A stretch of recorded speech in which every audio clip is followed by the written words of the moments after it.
Hech qachon mahzun bo'lma, chunki qalb qayg'u bilan ovora bo'lib, ruhing so'nib, yuzing nuri ketadi, orzu umidlaring yo'q bo'ladi. Ey mo'min banda, mahzun bo'lma. Chunki qayg'u dushmaningni xursand qilib, do'stingni mahzun qiladi. Qayg'u sababli haqiqatlarni ko'ra olmay qolasan. Mahzun bo'lma, chunki qayg'u qazo qadorga norozilik, ne'matga esa nonko'rlik bo'ladi.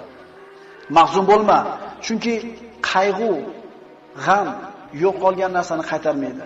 O'liklarni tiriltirib, qadarni qaytarmaydi, foyda keltirmaydi.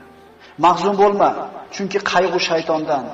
Qayg'u faqrsizlik va umidsizlikdir. Mahzun bo'lma.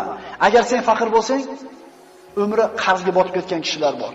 Agar mingani uloving yo'q bo'lsa, oyog'i shol bo'lib qolgan odamlar bor. Mahzun bo'lma.